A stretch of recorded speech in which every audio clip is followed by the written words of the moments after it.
ዮሐንስም ደቀ መዛሙርቱን ጠርቶ አንተ ነህ ወይስ ሌላ በሉት። አንተ ነህ ወይስ ሌላ?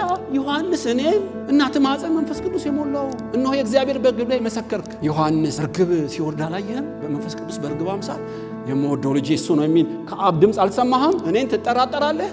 አንተ ነህ ወይስ ሌላ አልከኝ? ዮሐንስ ብዙ ዕውራን ፈወሰ፣ ተአምራት ብዙ አደረገ። ያያችሁትን የሰማችሁትን ንገሩት። በሰው ልጅ የማይጠራጠር ብፁዕ ነው በሉት። ሰብከሃል አውቃለሁ፣ በምድረ በዳ ዋጋ ከፍለሃል፣ የገዳም ኑሮ ኖረህ አውቃለሁ። ነገር ግን በሰው ልጅ የማይጠራጠር ብፁዕ እሱ ነው።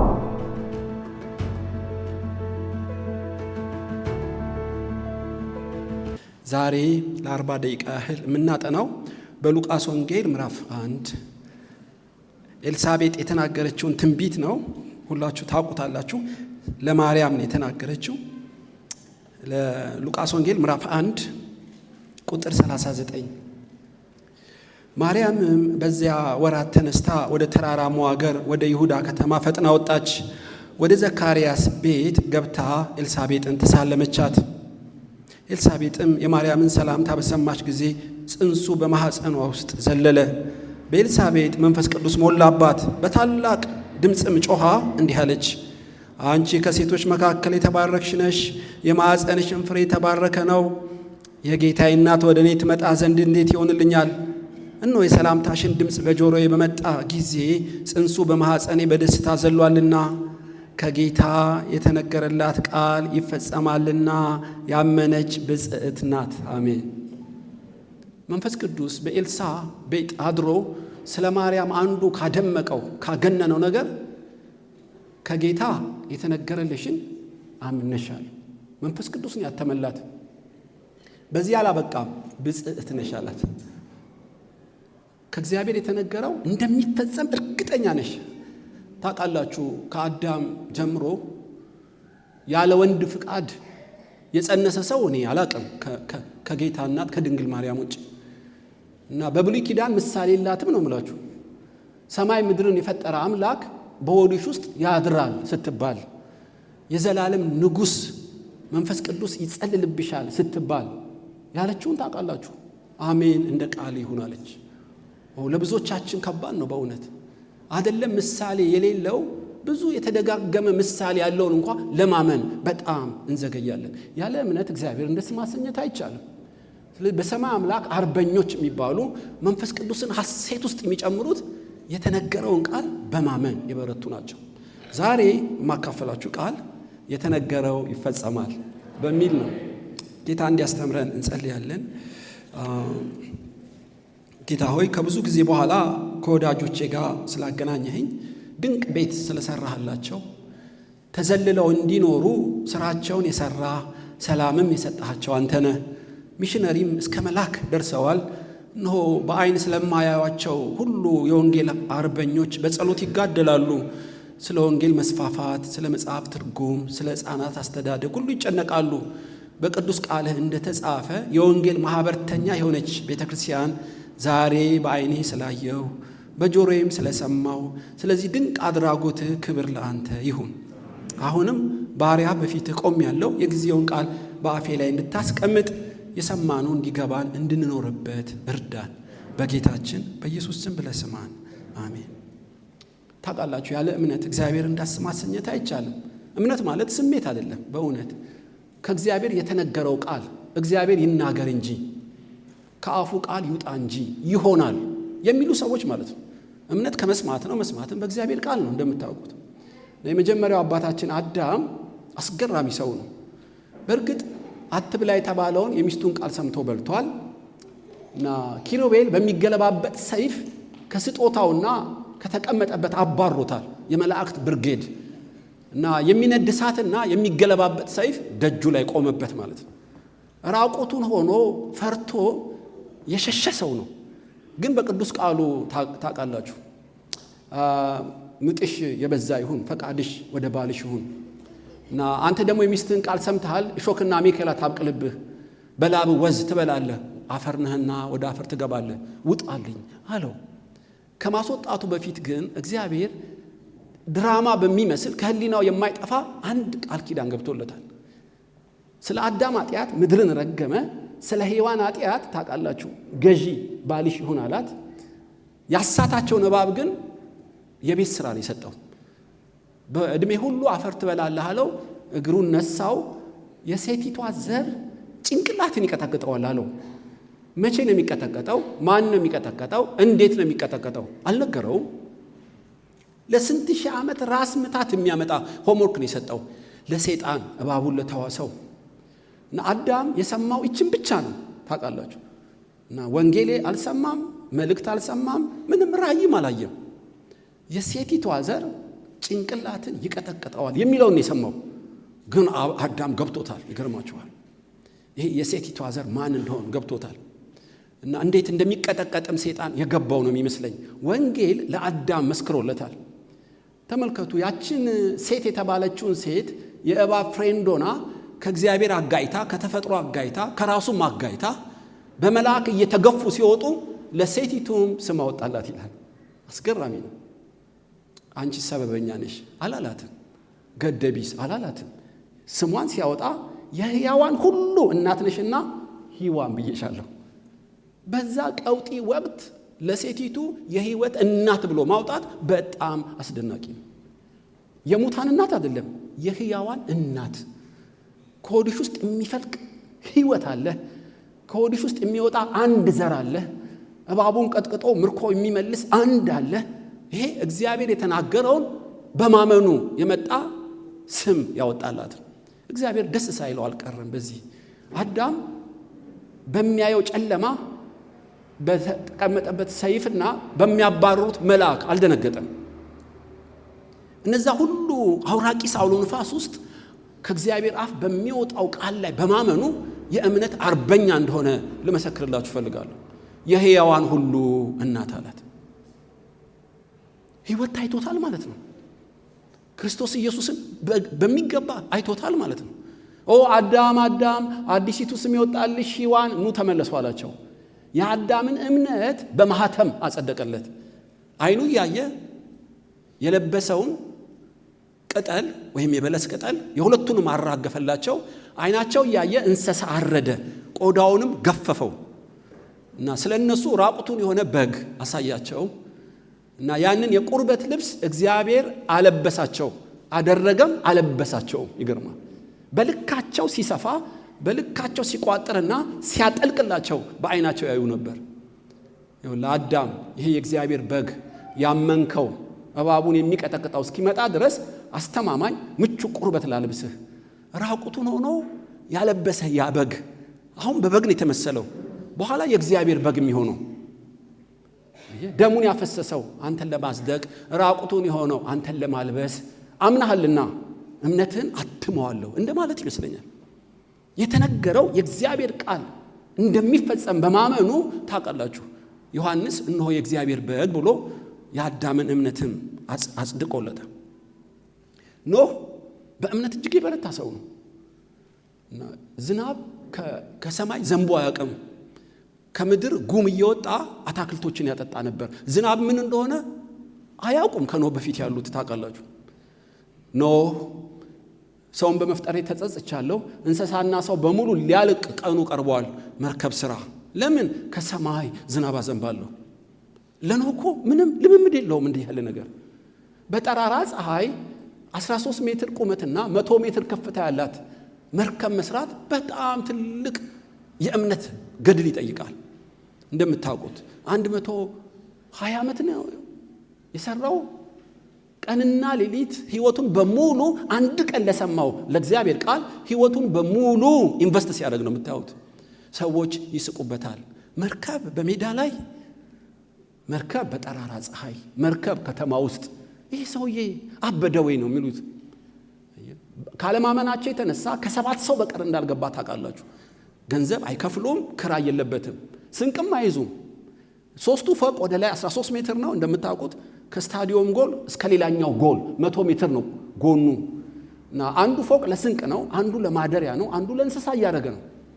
በነፃና በጸጋ ግቡ ቢባሉ በሙሉ አላመኑ። ኢቭን መርከቡን የሰሩት አላመኑ እና ነው ሰዓቱ ደረሰ።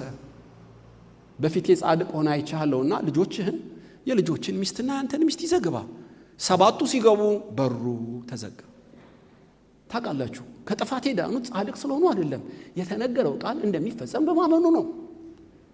የማያየውን አምኖ ከአፉ የወጣውን እርግጠኛ እንደሆነ ስለገባው እምነቱን በተግባር ሲገልጥ ታያላችሁ። ኖህ ምሳሌያችን ሆነ። 1 ዓመት ከ2 ወር በመርከብ ውስጥ ነበረ። ግባ ያለው እግዚአብሔር እንደማይጥለው አውቋል። በአራራት ተራራ ላይ አለፈች መርከቧ። የዓለም እንስሳ ሁሉ እኮ በውስጡ አለ። ምን አይነት ለትንፋሽ የማይመቹ ነገሮች እንዳሉ መገመት ትችላላችሁ። አንድ እንጨት ቤት ውስጥ ለ1 ዓመት ከ2 ወር መቀመጥ ከብዙ ላሞች ጋር፣ አንድ ላም እዚህ ቤት ብታድር ነገ እናንተ አትኖሩም። የዓለም እንስሳ ሁሉ ባለበት ቤት ውስጥ ምን ሊሆን እንደሚችል ትገምታላችሁ? ኖህ ግን ግባ ያለው ውጣ እስኪለው ድረስ በሩን አልከፈተም። በትክክለኛው ሰዓት ውጣ እንደሚለው እርግጠኛ ነበር። እና ኖህ በእምነቱ ጻድቅ ሆኖ በአዲስ ኪዳን ሁሉ ተጽፎለታል። ብዙ ድካም ቢኖረው ዮሴፍ ትዝ ይላችኋል። እናንተ ሸጣችሁኝ፣ እግዚአብሔር ለበጎ አደረገው፣ አትጨነቁ። አስቀድሞ እኮ እናንተን ተውሶ የላከኝ በረሃብ እንዳጠፉ ነው። አሁን የእግዚአብሔርን ፕሮግራም ልንገራችሁ። ያለፈውን ተዉ። ዮሴፍ ቂም ይዞብናል፣ አባቴ ይቅር ብለዋል የምትሉት አርቲፊሻል ዘዴ ተዉት። እግዚአብሔር በስራ ላይ ነው። ምንድነው የእግዚአብሔር ስራ? ታላቁ የእግዚአብሔር ፕሮግራም አልገባችሁም? ለአባታችን ለአብርሃም የማለው መሐላ ትዝ ይላችኋል። ምንድነው የማለው?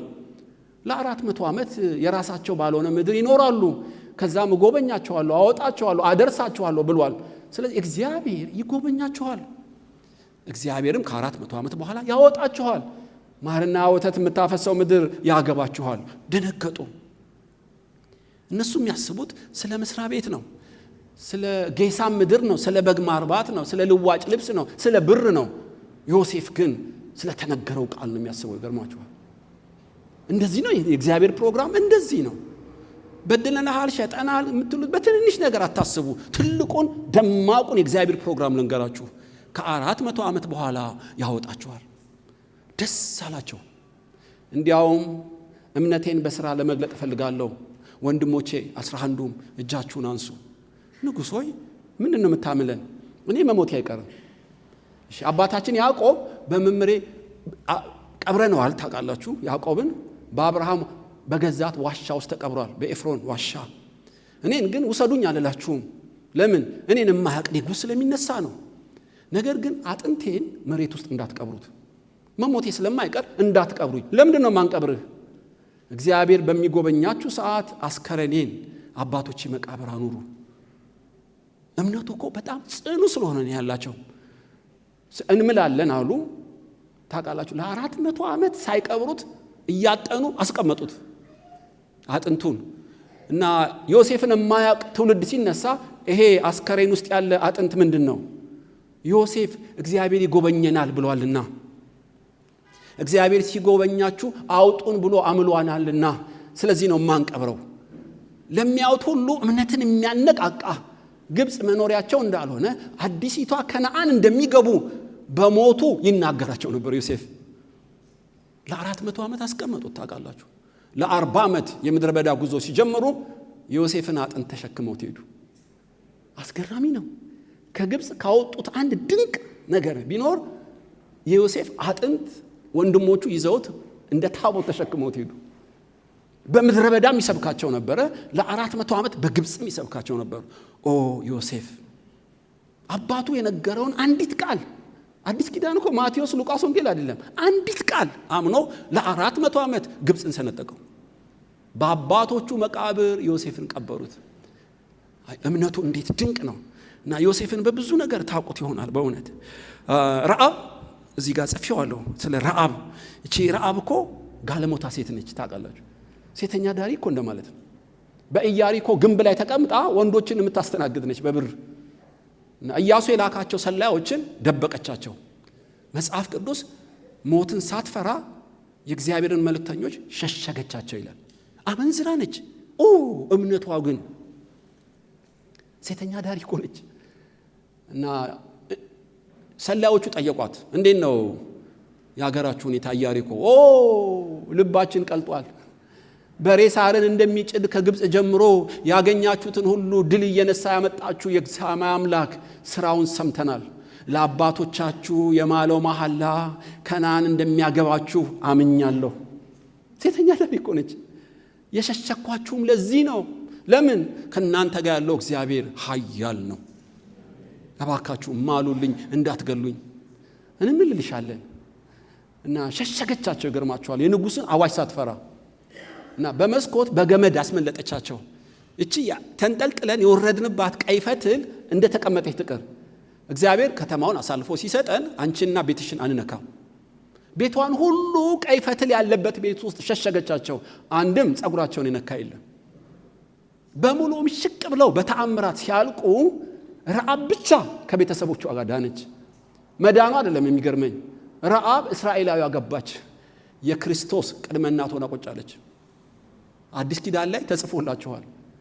ታላቅ ስርወ ግንድ ውስጥ እግዚአብሔር በሷ ሊያልፍ ፈለገ። ሴተኛ አዳሪ ዲግሪ እኮ የላትም። በጸሎት እኮ ይሄን ያህል የምትነቀንቅ አይደለችም። በምን እግዚአብሔር ከአላፋት ከአህዛብ ከበረሃ ወይራ ረዓብ እንዴት ተጠራች? እምነቷ እንዴት እምነት ሚዛን እንደሚደፋ ልነግራችሁ ብዬ ነው። ያለማመን በሰማይ ድንጋጤ ይፈጥራል። እኛ እንደምናስበው አይደለም። እግዚአብሔርን የተናገረውን ቃል መጠራጠር ከባድ ሐዘን በሰማይ ይፈጥራል። የሚያምኑ ደግሞ በተቃራኒው የደስታ ምንጭ ናቸው። ስለዚህ ረዓብ ከጌታ የተነገረውን ቃል አመነች። በቅዱስ ቃሉ እንደምታዩት እሱ ነው። ሃማ ባጀት አስበጅቶ አይሁድን ለማግደል ቀን ሲቀጥር፣ መርዶክዮስ ግን ያለ መናወጥና ያለ መነሳት በንጉሥ ደጅ ተቀምጧል። ለምን አልፈራም? አይሁዳዊ አይጠፋም። በብሉይ ኪዳን ቃል አለው። አሕዛብን እንደሚወርሱ የተነገረውን ቃል አምኖ እንጂ አስቴርን ታምኖ አይደለም። አንቺ ብትፈልጊ ንጉሡ ጋር ግቢ፣ ባትፈልጊም አትግቢ፣ መዳን ከሌላ ስፍራ ይመጣል፣ እግዚአብሔር አይተወንም የሚል ማዕረግ ነበረው። ነገር ግን ይሄ እምነት ለሁሉ አይደለም። በእምነት የደከሙ ብዙዎች ልነግራችሁ ፈልጋለሁ። አብርሃምም ሙት የሆነውን የሳራን ማህፀን በእምነት ተመለከተ። የ90 ዓመት አሮጊት የ100 ዓመት ሽማግሌ እንደሚወልድ አመነ። ለምን አመነ? ዘርህን እንደ ከዋክብት እንዳሸዋ አበዛለሁ የሚለው ቃል ሲመጣለት አመነ። እምነቱም ጽድቅ ሆኖ ተቆጠረለት። የማይቻለው የሴት ወጓ ቆሟል፣ ጡቷ ሸብሽቧል። እግዚአብሔር ይናገር እንጂ ከሙታን ማህፀን ውስጥ ሕይወት እንደሚያወጣ አብርሃም አመነ። እግዚአብሔር ደስ አለው። የሙስሊሞች አባት፣ የአይሁዶች አባት፣ የክርስቲያኖች አባት፣ የአሕዛብ ሁሉ አባት፣ ታላቅ አባት ብሎ መረቀው። ነገር ግን ትንሽ ምራቅ ሰጠው። ታውቃላችሁ፣ የማይቻለውን አምነሃል፣ ብዙዎች የሚጠራጠሩኝን አሜን ብልሃል፣ ትንሽ ነገር ልመርቅልህ እንደ ቦነስ። ምንድን ነው የምትመርቅልኝ? ይሄ የምታየው ፌሪዛዊ ኬቂያው ያቡሳ የተባለውን አገር ምድሩን ሁሉ ለአንተ ሰጥቻለሁ አሉ። አብርሃም በዚህ ሰዓት እንደ ቃል ይሁንልኝ አላለም። ሄዳችሁ እዩት። ጌታ ሆይ በምን አውቃለሁ አለው። በምን አውቃለሁ? አብርሃም እኔ በምን አውቃለሁ? ውልና ማስረጃ ሄደን እንፈራረም። እኔን ነው በምን አውቃለሁ የምትለኝ? አይ ተጠራጥሬያለሁ። በምን አውቃለሁ? ማስረጃ ስጠኝ አለው። ድንጋጤ ሆነ።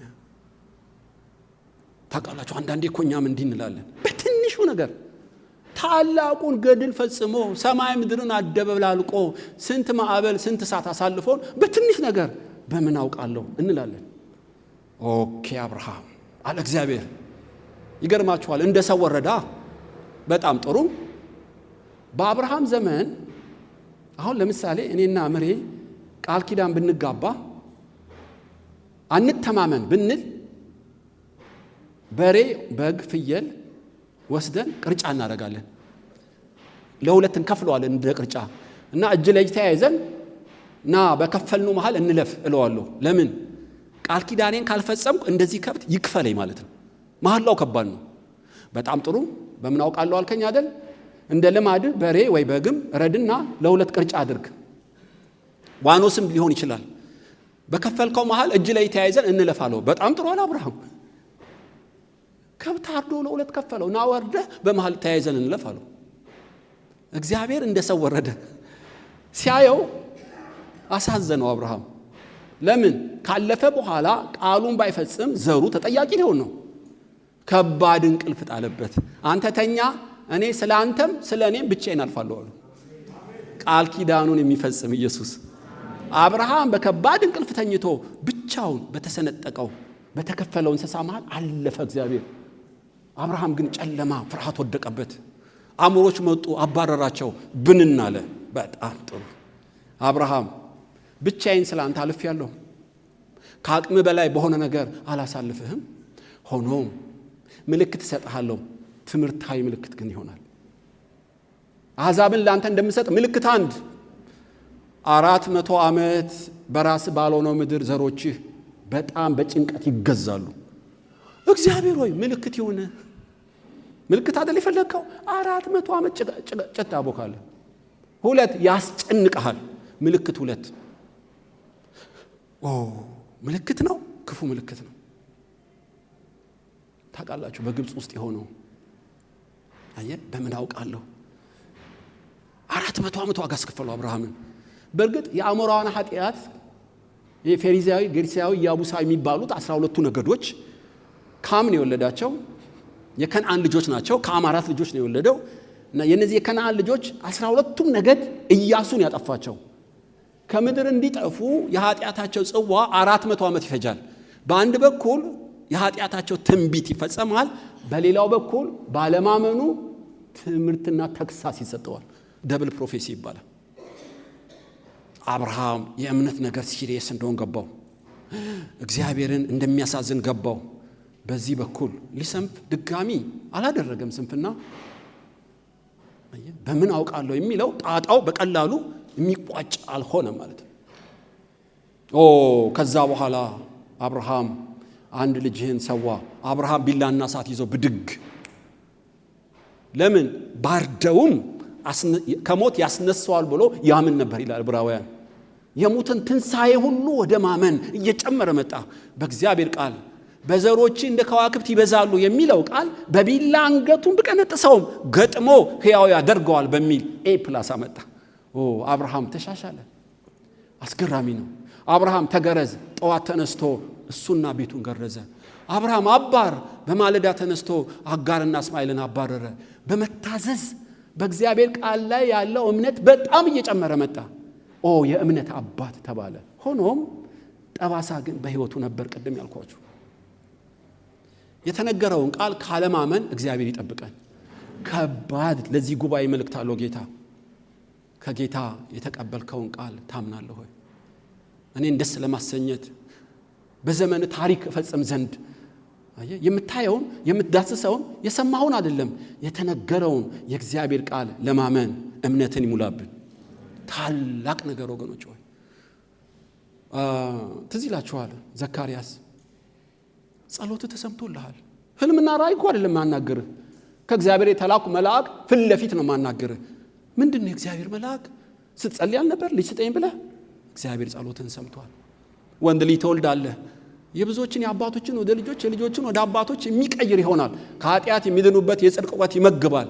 በመወለዱ ብዙዎች ደስ ይላቸዋል። ዘካርያስ ካህኑ መካን እኮ ወልደዋል። እና አብርሃም ወልደዋል። መካን የነበሩት እነ ሐና ወልደዋል። እንደ ማርያም የሌለ ነገር አይደለም የተነገረው። ዘካርያስ ምን አለ? በምን አውቃለሁ አለው። በምን አውቃለሁ? ከእግዚአብሔር የተላኩ መልአክ እየነገርኩ። ብትጠራጠርና ዝም ብትል እንኳ 3 ወር ብትታገስ እኮ ስትጸንስ ታያለህ። በጊዜ ውስጥ የሚፈጸመውን ቃሌን አላመንክምና ዱዳ ትሆናለህ። አልፈልግም ያንተን ጸሎት፣ አልፈልግም ያንተን ምስክርነት፣ አልፈልግም ያንተን ምልጃ። እግዚአብሔርም ዱዳ አረገው ይላል። ከባድ ነው። ያንም ያህል ጻድቅና ያለ ነቀፋ፣ በእግዚአብሔር ፊት ጻድቅ በሰው ፊት ያለ ነቀፋ ነው ዘካርያስ። እድሜውን በሙሉ በክህነት ሲያጥን የነበረ ዕጣ የወጣለት ሰው ነው። ሚስቱም እኮ ታላቅ አርበኛ ነች ታውቃላችሁ። ነገር ግን ስንፍና ተገኘበት። በቅዱስ ቃሉ የተጻፈውን የጸለየውን መልአክ ተገልጦ በጊዜ ውስጥ የሚሆነውን ሲነግረው በምን አውቃለሁ አለ። ከባድ ስብራት ነው ወገኖች፣ አለማመን። ማርያም ግን እንደዚህ አይደለችም። ከጌታ የተነገረውን ቃል ይፈጸማልና ስላመንሽ ብፅዕት ነሽ። የምስጋና መንፈስ ያርብስብሻል፣ የብፅዕና መንፈስ ይፈልቅብሻል እኮ ማለት ነው። ለዘካርያስ አልሆነም። ሆኖም ይቅጣው እንጂ መንፈሱን አልወሰደበትም። ከ9 ወር በኋላ መሰለኝ ዲዳ ሆኖ ለዮሐንስ ስም እንዲያወጣ ሲነግሩት ምላሱም ተፈታ፣ መንፈስ ቅዱስም ሞላው፣ ትንቢት መናገር ጀመረ። እግዚአብሔር ብላቴናውን አሰበ፣ የመዳን ቀንድ አስነሳልን። አንተ ሕፃን የልዑል ብላቴና ነቢይ ትባላለህ። ኦ እግዚአብሔር ሆይ። ኤልሳቤጥ መንፈስ ቅዱስ ሞላት፣ ዘካርያስ ሞላው። ከዚህ በኋላ መጠራጠር አልፈለገም። ትዝ ይላችኋል፣ በአባቱ የነበረው ጥርጣሬ በልጁም ሳያልፍ አልቀረም። ታስሮ ጠየቀው እንጂ አላስፈታውም። ዮሐንስም ደቀ መዛሙርቱን ጠርቶ አንተ ነህ ወይስ ሌላ በሉት። አንተ ነህ ወይስ ሌላ? ዮሐንስ እኔን እናትህ ማኅፀን መንፈስ ቅዱስ የሞላው እነሆ የእግዚአብሔር በርግብ ላይ መሰከርክ። ዮሐንስ እርግብ ሲወርድ አላየህም? በመንፈስ ቅዱስ በርግብ አምሳል የምወደው ልጄ እሱ ነው የሚል ከአብ ድምፅ አልሰማህም? እኔን ትጠራጠራለህ? አንተ ነህ ወይስ ሌላ አልከኝ? ወገኖች ሆይ ድንጋጤ ነው። እሱ ታሰረ ማለት ቃሉ ሕያው አይደለም ማለት አይደለም። እሱ አልተፈታም ማለት እግዚአብሔር በቃሉ ፍጹም አይደለም ማለት አይደለም። በራሱ ልክ አሰበው፣ ነገር ግን ትክክል አይደለም። ዮሐንስ ብዙ ዕውራን ፈወሰ፣ ብዙ ሙታንም ሳያስነሳ አይቀርም። ተአምራት ብዙ አደረገ። ያያችሁትን የሰማችሁትን ንገሩት። በሰው ልጅ የማይጠራጠር ብፁዕ ነው በሉት። ሰብከሃል አውቃለሁ። በምድረ በዳ ዋጋ ከፍለሃል፣ የገዳም ኑሮ ኖረህ አውቃለሁ። ነገር ግን በሰው ልጅ የማይጠራጠር ብፁዕ እሱ ነው።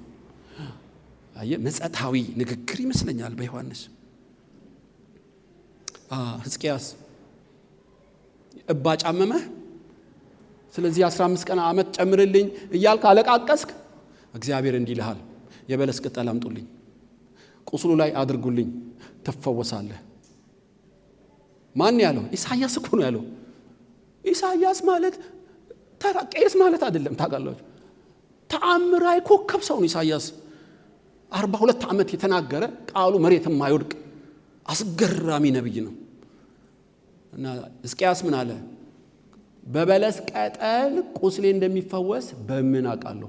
በምን አውቃለሁ? እሺ ምልክት ነው የፈለከው? አዎ አለ። ምን ምልክት ትፈልጋለህ አለው። አባቱ አካዝ ይባላል የሕዝቅያስ። እና ያኔ ሰዓት የለም እንደምታውቁት። እና በንጉስ ደረጃ 12 ደረጃዎች አሉት። ደርብ ነው የሚባለው። ምን ማለት ነው ያ ደርብ? ልክ ጥላ፣ የፀሐይ ጥላ 10ኛው ደርብ ላይ ካረፈች 10 ሰዓት ነው ማለት ነው። 9ኛው ላይ ካረፈች 9 ሰዓት ነው ማለት ነው። ሰዓትን በዛ ነው የሚቆጥሩት። ሰዓቱ 10ኛው ደረጃ ላይ መድረስ ሲገባው 1ኛው ደረጃ ላይ ያቆምልኛል። ይሄን ምልክት ልንገራችሁ ምን ማለት እንደሆነ። ልክ 10 ሰዓት መሆን ሲገባው 1 ሰዓት ይሆናል። ያ ማለት ለ10 ሰዓት ምድር በራሷ ዛቢያ መዞር ማቆም አለባት። ይሄ እንዲፈጠር ታላቅ ጥያቄ ነው የጠየቀው። ወደ ላይ መጨመር ቀላል ነው፣ ባለችበት መቆም ግን ቀላል ነው አለው። ምን ማለት ነው?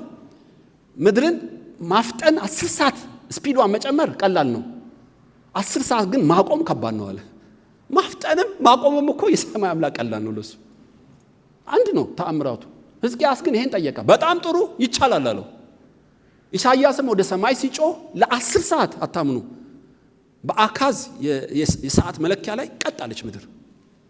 እኔ ለሰው እንደዛ ይለመናል እንዴ አልኩ። ለኢያሱ በገባውን ፀሐይ ቆማለች። በእርግጥ ሁለተኛ ምልክት ኢሳይያስ ጸልዮ ቀጥ አረጋት። እኔ ሳይንቲስቶች ምን እንደሚሉ አላውቅም፣ ቅዱስ ቃሉ ግን ቀጥ አረጋት። እግዚአብሔርም ቁስሉን ፈወሰው በበለስ በዚህ በቅጠል። መፈወሱ አይደለም ስላላመነ ምልክት ተሰጠው። ታውቃለች 10 ሰዓት ይውረድ እንዳለ የሕዝቅያስም መንፈስ በዛው ልክ ነው የወረደው። እንደተፈወሰ የባቢሎን ሰዎች ሰሙ። ማነገራቸው ምድር ለ10 ሰዓት ፀሐይ አልጠልቅም ስትል መነጋገሪያ ሆኗል ማለት ነው በዓለም ላይ። በሕዝቅያስና በኢሳይያስ ምክንያት እንደቆመ አውቀዋል ማለት ነው። ነገስታት ታላላቅ ስጦታ ይዘውለት መጡ። ለሕዝቅያስ ያልተገረዙት ጣዖትም ያመልኩት ክብር ይዘውለት መጡ ስለ መዳኑ። ሕዝቅያስ ቤተ መቅደሱ መዛግብቱን በሙሉ አስጎበኛቸው። አታምኑ። አሕዛብ አይግባበት የተባለውን አስገባቸው።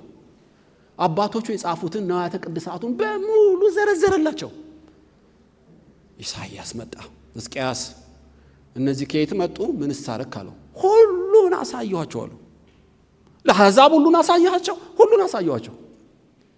የሰራዊት ጌታ እግዚአብሔር እንዲህ ይልሃል፣ ያዩትን ሁሉ ይወስዳሉ፣ ልጆችህንም ያግዙብሃል፣ አንድም አይቀራቸውም፣ መቅደሱንም ያቃጥሉታል። ይሄ ሁሉ ትንቢት የሚፈጸመው መቼ ነው አሉ? በልጅህ በምናሴ ዘመን ነው አሉ። በእኔ ዘመን ሰላም ከሆነ መልካም ትንቢት ተናግረሃል አሉ። ሄዳችሁ አንብቡት። እኔ ከሞትኩ ሰርዶ አይብቀል ያለችው ድብልቅልቁ ለምን አይወጣም? በእኔ ዘመን ሰላም ከሆነ መልካም ትንቢት ተናግረሃል አሉ። ከዚህ በላይ ለራስ አሳልፎ መሰጠት ምንድን ነው? በምን አውቃለሁ ሲል አሽሎቅሎቆ እምነቱ ገደል ገባ። የሚናገረውን አያውቅም። መጸለይ፣ መማለድ፣ ማልቀስ ሲገባው መልካም ትንቢት ተናግረሃል አለው። ደንዝዟል ማለት ነው ሰውየው። እንደተባለው በምናሴ ዘመን ናቡዘርዳን መጣ። ባቢሎንን ሴት ድስቷን እንደምትገልብጥ ገልብጣ ወለወሏት። በአንድ ሰነፍ የተነገረውን በማያምን ሰው ምክንያት ምድሪቷ አልፋ ተሰጠች። ካለማመን እግዚአብሔር ይጠብቀን። በጣም ከባድ ወገኖች ሆይ፣ የተነገረው የጌታ ቃል የተነገረውን የነብይ ቃል አይደለም። የጌታ ቃል የተነገረውን የጌታን ቃል አምናለችና ብጽዕት ነች ተባለላት ማርያም። ይገባታል በእውነት አምናለችና። አባዬ አቤት ዮሴፍ ልጄ መወድህ፣ አረ ህልማየው ብላቴናው ምን አየህ? ከዋክብት ጨረቃ ነዶ ሲሰግዱልኝ 2 ጊዜ አየህ። ይሄ የልጅ ቅዠት አይደለም። ያዕቆብም በልቡ አኖረው። ልጅህ ይሰግዱለታል፣ ልጅህ ፕራይም ሚኒስትር ይሆናል፣ ልጅህ እንደ ፀሐይ ይደምቃል ነው መልእክቱ። ያዕቆብ ገብቶታል። ስለ ህልም ያውቃል እሱ። ወንድሞቹ በስጋ ቢቀኑበትም ያዕቆብ ግን በልቡ አኖረው። እግዚአብሔር እኮ ሳይናገር ምንም አያደርግም። በደንብ 2 ጊዜ ከነገረው በኋላ እነ ሮቤል እነ ይሁዳ አርቲፊሻል ጨርቅ አመጡለት። ይሄ ልጅ ልብስ ነውን? በምድረ በዳ አገኘ ነው አሉት። ድራማ ውሸታቸው ነው ታውቃላችሁ። ልጆቹም ሊታዘቡት መልአክም ሊመዝኑት ጊዜ መጣ። የተነገረው ቃል ይፈጸማል ይላል ወይስ በአርቲፊሻል ባየው ጨርቅ ያምናል? እስቲ ጉዱ ይታያል። ሲያየው እሱ ራሱ በዳንቴል የሰራው በኪሮሽ የሰፋው የሚወደው ምልክት ያለበት የልጁ ልብስ ነው። እላው ላይ ደም አለ። የፍየል ደም ነው፣ እነሱ የሰው ደም ነው የመሰለው። የልጄ ልብስ ነው። ክፉ አውሬ ቦጫጭቆታል። ልብሱን ቀደደ፣ ማቅ ለበሰ። እስከ ሞት ድረስ አልጋ ላይ አልተኛም። እያዘንኩ ወደ መቃብር ወርዳለሁ። ልጄ ሞቷልና ከሐዘኔ አልነሳም። አቤት ፓትርያርክ፣ እኔን ብሎ የእምነት ሰው።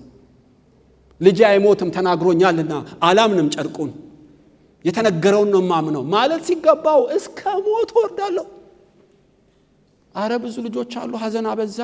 እንጀራ ማለፊያ ብላ አልጋ ላይ ተኛ። አልተኛም። አመድና ትቢያውን ከወዴ ውስጥ አላወልቅም። እያዘንኩ ሞታለሁ። አረ እባክህ እምነት የሌለው ሐዘን። ያዕቆብ ዮሴፍ በሕይወት አለ? በሕይወት አለ።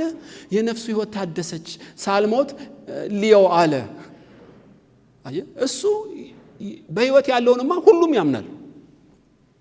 አየ ያኔ ነበረ በሰማይ መደነቅ።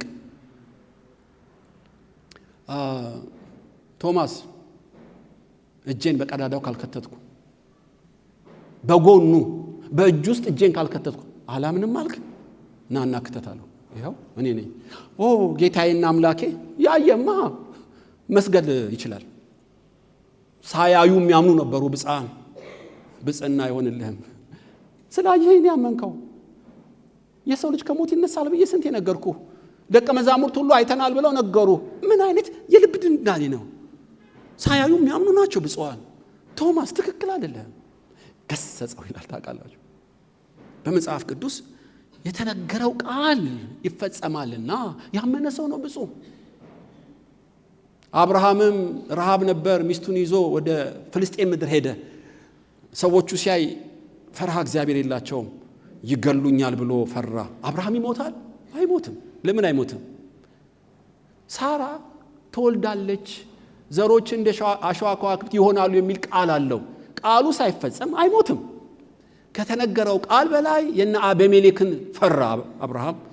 ሚስቱን እህቴ ነች ብሎ መዋሸት ጀመረ። ታውቃላችሁ ዳዊትም በሳኦል ልጅ አንድ ቀን ሞታለሁ ብሎ ወደ ፍልስጤም ምድር ገባ። ዳዊት በሳኦል እጅ ይሞታል? አይሞትም። ለምን አይሞትም? ሳሙኤል የቀባው በእስራኤል ላይ እንዲነግስ ነው። የተነገረው ቃል ሳይፈጸም ምንም እንደማይሆን በቃሉ ላይ ቢታመን ኖሮ እግዚአብሔር የሚያመልኩበትን ካህናት ያሉበትን ቦታ ትቶ ወደ አልተገረዙት 1 ዓመት ከ2 ወር አይሄድም ነበር። ወደ አንኩስ ሄደ። ያልተገረዙትን ማገልገል ጀመረ። ለምን? እሞታለሁ ብሎ ፈራ። ለምን ፈራ? ስላላመነ ነው። ሞትን ድል መንሳት የሚችል ቃል ተሰጥቶት ነበር። ይገርማችሁ የሳኦልን ጭንከናና ወታደሮቹን ሲያይ ከተነገረው ይልቅ ሳኦል ገነነበት። የሚገርም ነው እምነት ወገኖች ሆይ። ትዝ ይላችኋል ለብዙ ዓመት እኮ ሄደዋል የእስራኤል ልጆች። የመጨረሻ እኔ ኢያሱ ሰላይ ላከ ይላል። እግዚአብሔር ላክ ብሎት ነው ደግሞ ታውቃላችሁ። ለምን ላካለው? ሰላይ ያስፈልገዋል እንዴ? እግዚአብሔር ከላ ነው ይፈተን ዘንድ። ይሄ መና የበላ ሁሉ በኤርትራ ባህር ያለፈ ሁሉ ከአለት የጠጣ ሁሉ እምነቱ ይፈተናል። አማሌቅ ትልቅ ነው፣ 3 ሜትር ግንባቸው ፈረስ ያስጋልባል፣ እንደ አንበጣንን የማይሞከር ነው አሏቸው። ህዝቡ ሁሉ ሌሊቱን ሙሉ ሲያለቅሱ አደሩ። ሌሊቱን ሙሉ አታምኑ። እዛው ግብጽ ሄደን እንሙታሉ። መሪ መረጡ ይላል። መሞት ካልቀረ ተዋክተው አይሞቱ። 2 ሰው ከ1 ሚሊዮን በላይ 2 ሰው ተገኘ። ነው አማሌቅ ረጅም ነው፣ ልክ ነው። ቅጥሩ ሰፊ ነው፣ ትክክል ነው። ሆኖም የተናገረን እግዚአብሔር ከኛ ጋር ነው። ቃል ተናግሯል። ቀልባቸው ተገፏል። እግዚአብሔር ከኛ ጋር ነው፣ የተናገረውን ይፈጽማልና እባካችሁ አሉ። ድንጋይ አነሱባቸው። እግዚአብሔር ወረደ። ሙሴ ዳመናውን ቀኝ ኋላ ዙር ብየዋለሁ። ለምን እግዚአብሔር ሆይ ይህን ሁሉ ዓመት ተጉዘን ጫፍ ስንደርስ ነው ያላመኑኝ በምድረ በዳ እስኪቀበሩ እንደተናገሩ በምድረ በዳ ይሞታሉ። እንሞታለን ብለዋል፣ ይሙቱ ብያለሁ። በእኔ ቃል አምነው የእምነት ቃል የተናገሩት ኢያሱና ካሌብ ብቻ ከነዓን ይገባሉ። አለቅ። ሙሴ እንዳትለምነኝ ድጋሚ ያለው ከባድ ትእዛዝ ከእግዚአብሔር አፍ ወጣ። እምሽቅ አረጋቸው በምድረ በዳ። 2 ሰው ብቻ አታምኑ። ሌሎች በምድረ በዳ የተወለዱ ወጣቶች ነው የገቡት። አብዛኛው ተአምር የጠገበ እግዚአብሔር እንዲያምኑት ያባበላቸው በእምነት 0 ሆኑ፣ ጨረሳቸው። እምነት እንዴት ታላቅ እንደሆነ ነግራችሁ ብዬ ነው። እምነት ስሜት አይደለም። ከእግዚአብሔር አፍ የወጣው ቃል ይሆናል ብሎ እርግጠኛ መሆን እኮ ማለት ነው እምነት። አንድ በጣም ያስገርመኝ አንደኛ ነገሥት 13 ላይ ድራማ የሰራ አንድ ነብይ አለ። ትዝ ይላችኋል። የይሁዳ ነብይ ነው። ያ የይሁዳው ነብይ ኢዮሮብዓም የተባለ ሰው እግዚአብሔር አባቴ የለውም፣ እግዚአብሔር አባቴ ነው ማለት ነው። እናቱን ያሳደገችው እና የዮሴፍ ነገድ የኤፍሬም ነገድ ላይ ሾመው ሰለሞን። በጣም ፈጣንና ቀልጣፋ ነው ኢዮሮብዓም። እና ድንገት አኪያ የተባለ ነብይ እርሻ ውስጥ አገኘው። ቆም ይልሃል አለው እግዚአብሔር። ደነገጠ። ለምንድን ነው የምቆመው እግዚአብሔር ሰው አለው። ዝም ብለህ ማያውን ድራማ ተመልከታለሁ። ልብሰ ተክኖ ቀሚሱን አወለቀው። አኪያ እንደ ዶሮ ለ12 ቆራረጠው ልብሱን። የእግዚአብሔር ሰው ልብስን ለምንድን ነው የምትቆራርጠው? ዝም ብለህ ድራማውን ተመልከታለሁ። እንደ ቅርጫ ቁጭ አረገ እና 10ን የልብሴን ቁርጥራጭ ውሰድ ይልሃል እግዚአብሔር አለው። ለምን? በ10 የእስራኤል ነገድ ላይ ተነክሳለህ ይልሃል። ስለ ባሪያዬ ስለ ዳዊት ስል 2ቱን ነገድ ቢንያምና ይሁዳን አስቀራለሁ፣ 10 ነገድ ላይ አነግሳለሁ። ለምንድን ነው የምነግሰው? ሰለሞን እያለ እሱማ ይኸውልህ ሴቶችን ልቡን አዘነበሉት ጣዖት ወደ ማምለክ እና ብርና ወርቅ አበዛ፣ በቅሎ አበዛ። እኔን ተወኝ። ስለዚህ ስለ አባቱ ስለ ዳዊት መብራቱን አላጠፋም፣ እቀጠዋለሁ፣ 10 ነገድ ላንተ ሰጣለሁ። ኢዮሮብዓም ግን አደራህን ሰለሞን እንደተወኝ እንዳትተወኝ። ይኸውልህ እኔ ያነገስኩ አባቶኝ ያሳደግኩ እኔ ነኝ፣ መንግስትንም የሰጠሁ እኔ ነኝ። ኢዮሮብዓም ሁሉ በሆነልህ ጊዜ አደራህን እንዳትተወኝ። የታመነ ቤት እሰራልሃለሁ፣ ከዳዊት ጋር እንደነበርኩ ካንተ ጋር እሆናለሁ። እሺ ተባባሉ፣ ተፈራረሙ። ሰለሞንም ኢዮሮብዓምን ሊገለው ሲል ወደ ግብጽ ሄደ። ሰለሞን እስኪሞት በግብጽ ንጉስ ቤተ መንግስት አድፍጦ ተቀመጠ። ሰለሞን ሲሞት ሮብዓም ሲነግስ ኢዮሮብዓም መጣ። ለሮብዓም እንድንገዛልህ ታክስ ቀንስልን፣ ግብር ቀንስልን አለው። እና ሮብዓም እስኪ ልማከራ ላይ አባቱን ወዳጆች የራሱን ወዳጆች አማከረ። ተገዛላቸው፣ በትህትና ተናገራቸው አሉት የአባቱ ወዳጆች። የሱ ወዳጆች ደግሞ ዘርበል አትገዛላቸው፣ ፊት አትስጣቸው። የኔ ጣት ከአባቴ ወገብ ተወፍራለች፣ በጅራፍ ነው በጊንጥ ነው መገርፋችሁ፣ እያንዳንድሽ ልክሽን ነው የምሰጥሽ በላቸው። የወዳጆቹን ጓደኞቹን ምክር ሰማ። እግዚአብሔር ዘንድ ታዞ ነበርና የአባቱ ወዳጆችን ምክር አልሰማም፣ ከእግዚአብሔር ተፈርዶበት ነበር ይላል። በኋላ በተቀጠረው ቀን ኢዮሮብዓም መጣ። እሺ ትቀንስልናለህ ታክስ? አባት አስጨንቆን ነበር።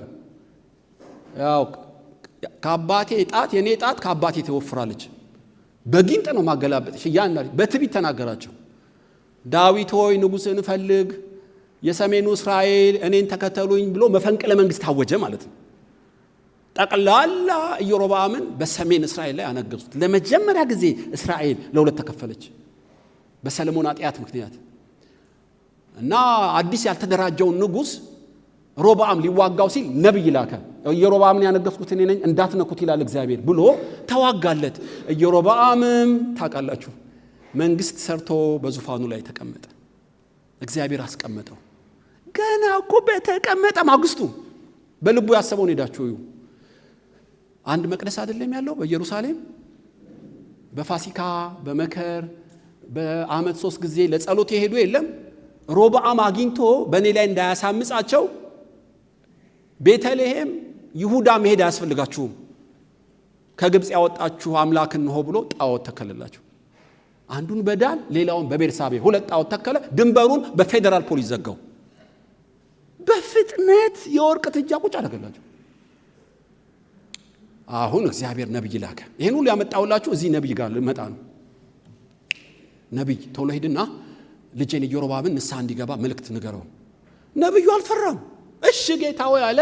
አንደኛው ጥጃ ሊመረቅ መጋረጃው ሊገለጥ እልልታ ሊሰግ ትንሽ ሲቀረው በህዝብ መሃል ቆመው መሰዊያ ሆይ መሰዊያው እግዚአብሔር እንዲህ ይላል፣ ኢዮስያስ የሚባል ሰው ይነሳል ለዳዊት ቤት፣ ጣዖት ያመለክሽ እያንዳንድሽ አታምልጪው፣ ብትሞቺ እንኳ አስከሬንሽን ከመሬት አውጥቶ ያቃጥላል ይላል። ለዚህ ምልክት እንዲሆን መሰዊያው ሰው ሳይነካ ይሰነጠቃል፣ አመዱም ይፈሳል ብሎ ሲጮህ መሰዊያው ለሁለት ተሰነጠቀ። ማንም ሳይነካው አመዱም ፈሰሰ። ታውቃላችሁ ወይ? ንስሐ መግባት ነበረብህ ያኔ እኮ። ንጉሱ ግን ምን አለ? ያዙት አለ። ልክ እንደ ጀርመን ወታደር እጁ ድርቅ አለች። ለካ እጅ ዘርግቶ ማጠፍም እግዚአብሔር ሲረዳ ነው። ክችች እንደ ቋንጣ አረጀ ነብይ እጅ እባክህ ጸልይልኝ አለው። አንተ የንጉሥ እጅ በቦታው ተመለስ ሲለው ተመለሰች። እንዴ ሰርከስ እኮ እያሳየህ አይደለም ብራዘር። የተነገረው ቃል እንደሚፈጸም ምልክት ሰጠ። በምን? በአመዱ በመሰዊያው በእጅህ ንስሐ ግባ። የተነገረው ቃል ይፈጸማል። የቱ? ኢዮስያስ የሚባል ይነሳል። አታምኑ? ከ300 ዓመት በኋላ የሚሆነውን እኮ ነው የሚነግረው። አይምሬ ንጉሥ ይነሳል። እያንዳንዱ አጥንትሽን በእሳት ነው የሚያቃጥለው። ጣዖት ያመለክሽ ሁሉ አታምልጭም ይላል እግዚአብሔር። በኋላ ያ ጉባኤ ተበተነ ማለት ነው። ንጉሱ እባክህ ቤቴናና ላብላ ላጠጣ ብር ወርቅ ልስጥህ አለው። እኔ አልበላም አልጠጣም፣ በሄድክበት መንገድ አትሂድ አትብላ የሚል ቃል እግዚአብሔር መጥቶልኛል አለው። ጣዖት ለሚያመልክ ምስጢር ይነገራል እንዴ? ያልበሰለ ነብይ ነው በእውነት። ለማ ምን እንደሚናገር አያውቅም። ያችን ቃል ሰይጣን ቀብ አረጋት እና እየጋለቡ የጣዖት ኮንፈረንሱ ላይ የነበሩ ሰዎች ለአባታቸው ነገሩት። ሽማግሌ አባት ነብይ ነበር፣ በኋላ ጣዖት አምላኪ ነው። ታውቃላችሁ አንዳንድ ክርስቲያኖች የባህል አምልኮ እያሉ የሚቀላቀሉ አሉ፣ ዋጋቸውን ያገኛሉ። ልክ እንደዛ ማለት ነው። አባዬ ዛሬ ጉዳየን። ምን ጉዳያችሁ? አንድ ከይሁዳ ነብይ መጥቶ እንዲና እንዲ አርጎ እንዲና እንዲሆኖ ምን አለ? ድርጊቱን ታዋችሁ ያለውን ብቻ ነገሩኝ። ኢዮስያስ የሚባል ለዳዊት ቤት ይወለዳል። ጣዖት ያመለክሽውን ሁሉ አፈር ድም የሚከት ነው፣ ያቃጥላል አለ። ኧረ እባክህ አዎ የተነገረው የእግዚአብሔር ቃል ይፈጸማል ብሎ አመነ ይላል ሽማግሌው። ሁሉ እኮ ነው የሰሙት። ያመነው አንድ ሰው ነው። አታምኑ? በየት በኩል ነው ሄደው? በዚህ በኩል ነው ሄደው አሉት። አህያ ላይ ተቀምጦ እየጋለበ ሲሄድ ሾላ ዛፍ ስር ተቀምጦ አገኘው። አንተ ነብይ በመሰዊያው ላይ ትንቢት የተናገርከው አንተ ነህ? አዎ እኔ ነኝ። ሽማግሌው ነብይ አለው። ይኸውልህ እግዚአብሔር ልኮኝ ነው የመጣሁት። እግዚአብሔር ላከ? ምን አለ? ልጄ ርቦታል፣ ጠምቶታል፣ ወደ ቤት ወስደ መግበው አለኝ። አትብላ ብሎ ስለ ራበ አዘነልኝ? አዘነልህ እኮ አለው። ገና ልጅ ነው፣ ብላቴና ነው። እግዚአብሔር እኮ ሐሳብ አይለውጥም። ለማይገባ ስለነገረ ተርጉሞ የእግዚአብሔር ነቢይ መስሎ በሐሰተኛ ትንቢት መንገዱ ላይ ጠበቀው። ወይ እግዚአብሔር ስላዘንክልኝ አመሰግናለሁ ብሎ ተመለሰ። ግን በውሸት ነው የተናገረው። ለምን ተናገረው? በኋላ ነግራችኋለሁ። በኋላ እኔ ነኝ ያለ ምግብ አቀረበለት፣ ብላ ጠጣ አለው። ነብዩ ደክሞታል፣ ይበላል። መንፈስ ቅዱስ ባሳተው ሽማግሌ ነብይ ውስጥ መጣ። የሰራዊት ጌታ እግዚአብሔር እንዲህ ይላል፣ አትብላ ብሎ በልተሃልና፣ አትሂድ ባለ ሄደሃልና አንበሳ ይገልሃል አለው። ራሱ አስቶት። እኔ እኮ የእግዚአብሔር አሰራር ይገርመኛል። ታውቃላችሁ መንፈስ ቅዱስ ፍሬ እንጂ የመንፈስ ቅዱስ የጸጋ ስጦታ መለኪያችን እንዳልሆነ እና እየቀባጠረ ምን እያለ አጋንንት ሊያወጣ ይችላል እኮ ለተወሰነ ጊዜ በጸጋው ስለማይጸጸት ቶሎ አይፈርድምና። ውሸታም ቀባጣሪ ሽማግሌ ነብዩን መሰናክል አስቀመጠበት። በልቶ ጠጥቶ ሲሄድ አንበሳ መጣ። አንበሳው ተአምር ነው ያደረገው በእውነት። ነብዩን አንዴ በክርኑ ሲለው ጭጭ አለ። አህያውንስ ምንም አልነካው። አህያው ምንም አላጠፋም። አህያው በህይወት ቆሟል፣ አስከሬኑ ተጋድሟል፣ አንበሳውም ቆሟል። ይሄ እኮ ራሱ ተአምር ነው። እንዴት አህያ አይደነብርም? ምንም ቆሟል። አንበሳና አህያ በሺህ ዓመት ነው አብረው የሚቆሙት። ያኔ ግን ቆመዋል። ስጋውንም አልቦጫጨቀውም።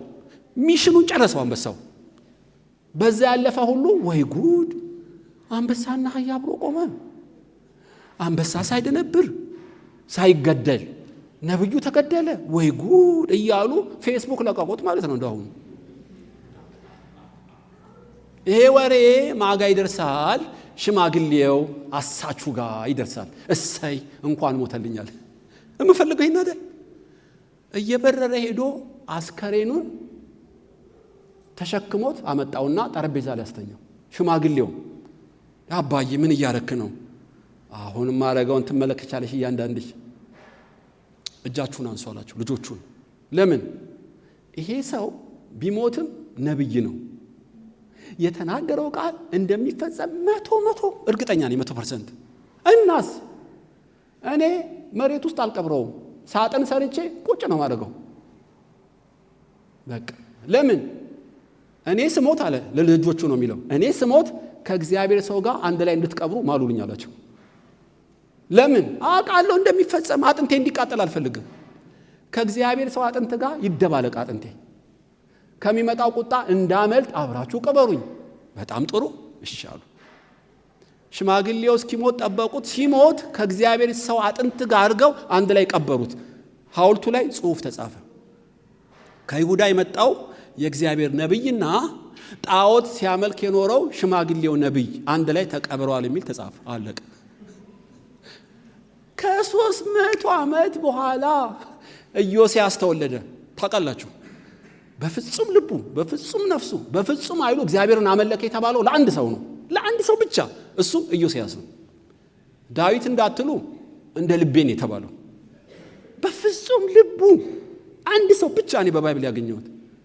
ገና በ16 ዓመቱ ጣዖትን ማጥፋት፣ አጸድን መቁረጥ፣ ምድሪቷን 100% አነጻት። አይበቃም አለ። ከአብርሃም ጀምሮ ጣዖት እስከ ዛሬ ያመለከው በሙሉ ዶማና ካፋ ያዙልኝ፣ ይቆፈር ምድሩ አለ። ታምናላችሁ? ንጉሱ እኮ ነው። እያንዳንዱ ዶማ ይዞ ወጣ። መቃብር ቦታ ይቆፈር፣ ይመረመር ጀመር። ማን ይሄ? እንደ ተራራ ጣዖት ያመለኩት እንደ ተራራ ከሆነ አጥንታቸው ኖ፣ እኔ ማመን አለብኝ። እያንዳንዱን ቼክ ማድረግ አለብኝ። በጉቦ በዘመድ የዘለላችሁት ካለ ቼክ አደርጋለሁ አለ።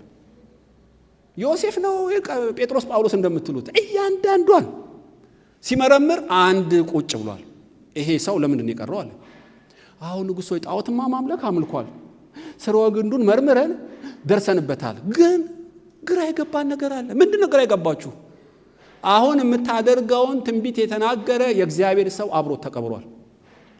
አጥንቱን ከአጥንት መለየት አይቻልም። ዲኤንኤ የለም ብራዘር፣ ተቀላቅሎልሃል። የትኛው እግዚአብሔር ሰው የትኛው ነብይ ኃጢአተኛ እንደሆነ አይታወቅም። አንድ ሳጥን ተቀላቅሏል አጥንቱ።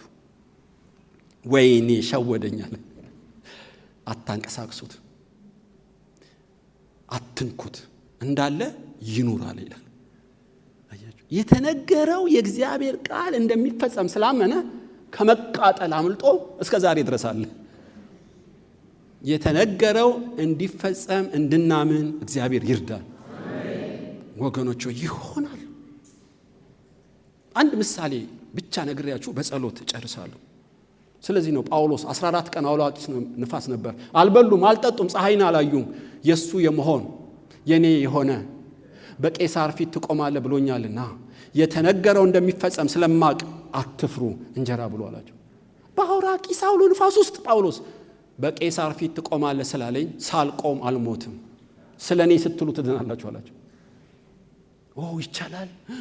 ያመኑ ብፁዓን ናቸው።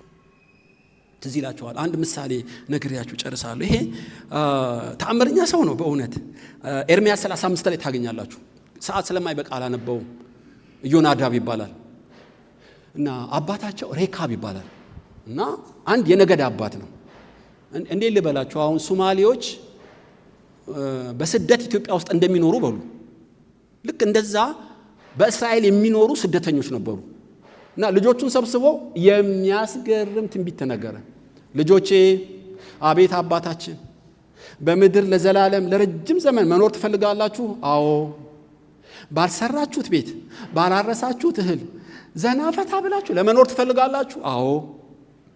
ማንም ሰው ቤት እንዳይሰራ፣ ማንም ሰው እርሻ እንዳያርስ፣ ማንም ሰው ወይን ጠጅ እንዳይጠጣ። እንዴት? በቃ መሰረታዊ ነገር ነው የከለከልኳችሁ። ይሄን ብታረጉ ግን ታያላችሁ፣ ተአምራት ይሆናል። እሺ አባታችን፣ እሺ። ስለዚህ ዘላን ሆኖ ኖሩ ማለት ነው። ታውቃላችሁ፣ ዘላን እርሻ የለም፣ ወይን ጠጅ የለም፣ ቤት የለም። ድንኳን እያሰሩ በእንጨት በምን እያደረጉ መኖር ጀመሩ ለብዙ ዓመት። ከዕለታት አንድ ቀን እግዚአብሔር ወደ ኤርምያስ መጣ። ኤርምያስ የዮናዳብ የሬካባን ልጆች ቤተ መቅደስ ጥራልኝ። ለምን? ከጠራ በኋላ ነው የምነግርህ። ጥሩምባ ይዞ የዮናዳብ ዘሮች ሬካባን ቤተ መቅደስ ነው ይላል እግዚአብሔር። ግጥም አሉ። ይኸው መጡልህ፣ ምን ላድርግ አለው። ለእያንዳንዱ ብርሌ ላይ ጠጅ እየቀዳ የሰራዊት ጌታ እግዚአብሔር ጠጡ ይላቸዋል በላሉ። ጠጅ በላለው፣ እኔ ማድረገውን አውቃለሁ። በማንቆርቆሪያ ጠጅ እየቀዳ ለእያንዳንዱ ሰጣቸው። እኔ ቀባጣሪ ነብይ አይደለሁም፣ እግዚአብሔር እንዲህ ይላል፣ ወይን ጠጅ ጠጡ አላቸው። ኤርምያስ እንደማትዋሽ እናውቃለን፣ እግዚአብሔር ብሎህ እንደሆነ እናውቃለን፣ ነገር ግን አንጠጣም። ለምንድን ነው የማጠጡት በላለው እግዚአብሔር። ለምንድን ነው የማጠጡት? አባታችን አንድ ቀን ቀጭን ትእዛዝ፣ ቤት አትስሩ፣ አትክልት አትከሉ፣ ወይን ጠጅ አትጠጡ ብሎናል። አሁንም እኛና ልጆቻችን ትእዛዙን 100% ጠብቀናል። አሁንም አንጠጣም። ስንቴ ነው ያላችሁ? አንድ ቀን ያላችሁ አባት በሕይወት አለ? አሬ ስንት ዓመት በፊት ሞቷል። የከለከላችሁ ምንድን ነው? መሰረታዊ ነገር። ግን ለምንድን ነው የከለከላችሁ? በምድር ላይ ተዘልላችሁ እንድትኖሩ፣ እንዳትማረኩ፣ ደስተኛ እንድትሆኑ ብሎናል። እና ደስተኛ ናችሁ? አረ አይደለንም፣ እስኪ ሆን እንጠብቃለን አሉ። ኤርምያስ ሰማ። ለአንድ አባት ሚስት ልጆችና ዘራቸው ሁሉ ታዘዘ። አንዴን የተናገረው። እኔ ግን ጠዋትና ማታ ነው የምናገረው። መሰረታዊ ነገር ነው የከለከላቸው። እኔ ግን ኃጢአት አትስሩን ያልኩት። ተስፋ ለሌለው ነገር ነው እኮ የከለከላቸው። እኔ ግን ተስፋ ላለው ነው። በዮናዳብ ልጆች ቀነሆሉ። ከነሱ ካህን አይጠፋም ብለ ማልላቸው አሉ። እስራኤላዊ እኮ አይደሉም። እንዴት እንደሆነ አላውቅም። ወይ ጉድ! ይሄን ታሪክ መከታተል አለብኝ ብዬ ሳጠና ለ70 ዓመት ምርኮ ናቡከደነጾር በጣም አረመኔ የሆነ ናቡዘርዳን የተባለውን ጄኔራል ደምስስልኝ ምድሪቷን ብሎ ላከው። ታውቃላችሁ፣ ድልድል ሰሩባት፣ በረሃብም ሽቃሉ፣ አይናቸው በጋለ ብረት ወጣ፣ አፍንጫቸው እየተበሳ በዛንጅር ተነዱ። አንድ ትእዛዝ ብቻ ናቡዘርዳን ከንጉሱ አፍሰማ። ከናቡከደነጾር ቤት የሌላቸውን አታክልት የሌላቸውን ዘላኖችን አትንካቸው፣ ለ70 ዓመት ምድሪቱ ላይ ይኑራሉ። ሄዳችሁ አንብቡት። ፌደራል የለም፣ ጄኔራል የለም፣ ቄስ የለም። ጥርቅ አድርጎ ሲወስድ ዘላኖች ብቻ ለ70 ዓመት እንደፈለጋችሁ ኑሩ አላቸው ምድሪቱ ላይ። ያላረሱት ላይ ዘለው አየ። ንጉሱ ቤተ መንግስት እዚህ ባኞ አንዱ ይዋኛል፣ እዚህኛው ይታጠባል። ነገ ካህኑን ቀሚስ ይለብሰዋል ከፈለገ ያገላበጠ ያለ ከልካይ ተዝናኑበት ስለ 70 ዓመት የአባታቸው የተነገረው ቃል ስጋ ለበሰ ማለት ነው። ታምር ነው እኮ በእውነት አንዳንድ የመጽሐፍ ቅዱስ ታሪኮች ይገርሙኛል። እሺ አሁን 55 ደቂቃ ሆነ ፊታችሁ ከቆምኩ። የዚህ ሁሉ ማጠቃለያ ምንድነው ወገኖች? አንድ የተነገረ ንግርት አለ የሚሆን ይሄ ሁሉ ምሳሌ ነው የተኳችሁ። አንድ መላእክት የጓጉለት ፍጥረት ሁሉ የናፈቁት አንድ የሚሆን የተነገረ ቃል አለ የሚፈጸም። ያ ቃል ምንድነው? ኢየሱስ ይመጣል። አሜን። አለቀ። ይሄ ሁሉ ምሳሌ ነው መነግራችሁ። በብዙ ፈሊጥ በብዙ ጎዳና በብዙ አይነት የተናገረ ጌታ የተናገረው እንደሚፈጸም ያመኑ ሰማዕታት ምሳሌ እንደ ከዋክብት ነገርኳችሁ። ነገር ግን አሁን ፍጥረት ሁሉ የሚናፍቀው አለ፣ የሚፈጸም አለ፣ የሚሆን አለ። ኢየሱስ በመላእክት ታጅቦ ይመጣል።